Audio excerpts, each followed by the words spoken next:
The breaking news out of the Middle East, the entire region now bracing for what might happen next after Iran fired a massive barrage of missiles, 180 of them, according to officials, towards Israel.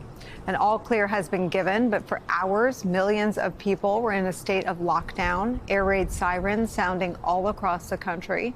Video here shows Israel's Iron Dome defense system intercepting the rockets from Iran. According to a spokesperson for the Israeli military, there are no indications of any casualties from the airstrikes at this time. Here's what Pentagon Press Secretary Major General Pat Ryder had to say about the attack. It's about twice as large in terms of the number of ballistic missiles that they launched from the last. You know, look, you don't launch that many missiles at a target without the intent of hitting something. So absolutely, just like the last time, their intent is to cause destruction. Iran says it was in retaliation for the assassinations of the leaders of Hezbollah and Hamas in recent weeks. And as Israeli air defenses were fending off the missile attack, a shooting on the ground in Tel Aviv has left 8 people dead and 9 people wounded. At least one shooter reportedly got off of mass transit and opened fire using a semi-automatic rifle. The United States played an active role in Israel's defense, with President Joe Biden directing U.S. forces to shoot down missiles targeting Israel. Just moments ago, the White House posted this photo of President Biden and Vice President Harris in the Situation Room this morning. The strikes come at an incredibly tense time for the entire region as the conflict continues between Israel and Iranian-backed terror groups. It comes just a week before the first anniversary of the Hamas terror attack on Israel that killed more than 1,200 Israelis. Just one day after Israeli forces launched raids into southern Lebanon against Hezbollah, and just 3 days after Hezbollah confirmed the death of its political leader, Hassan Nasrallah. It's where we start today with NBC News chief foreign correspondent Richard Engel in Tyre, Lebanon. Richard Engel, tell us what you're seeing and hearing and learning. So we saw much of the ballistic missiles being intercepted overhead. We are in southern Lebanon. If you continue south from here, you get to the Israeli border.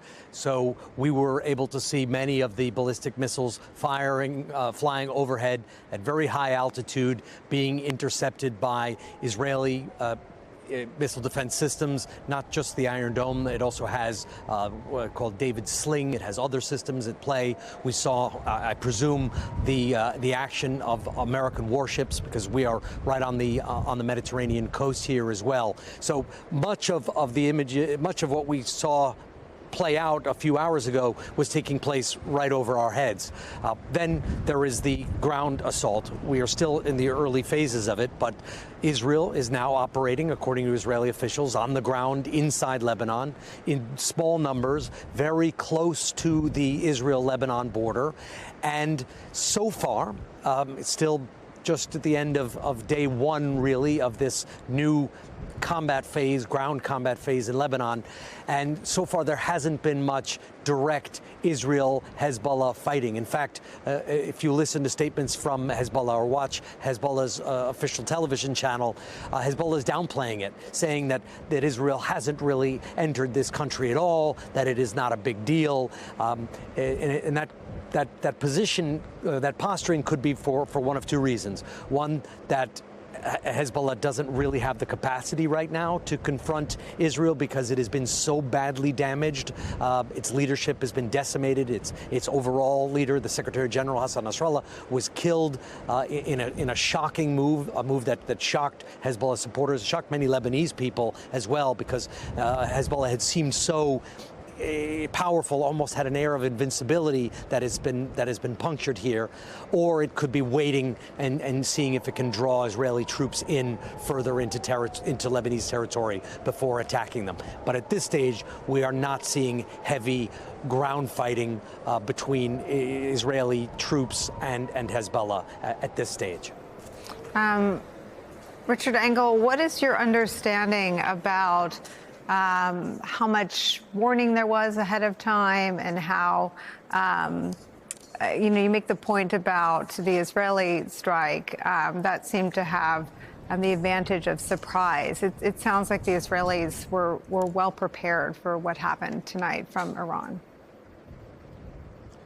Well, you talked about what happened a year ago on October 7th. That was a surprise attack that caught Israel completely off guard. There was an intelligence failure, a security failure. Hamas was able to break out of Gaza, penetrate into Israel, and carry out a massacre, killing over 1,200 people, taking hostages, committing atrocities, still holding some hostages inside Gaza. That's when Israel was surprised. Israel is no longer willing to be surprised and is now on the offensive. And Israel is proving to be far more effective when it is on the offensive, as it has been over the last year in Gaza, decimating Hamas, destroying the Gaza Strip, making the people of Gaza pay a tremendous price, and when it has been on the offensive here against Hezbollah. We saw those surprise sabotage attacks, blowing up Hezbollah's pagers, blowing up their walkie-talkies, assassinating the Secretary General, and now we're not seeing Hezbollah's army, its fighters, which are, Hezbollah claims there are 100,000 of them. Other analysts say it's probably closer to 50,000. We're not seeing them take the bait. We're not seeing them go after Israeli soldiers on the ground.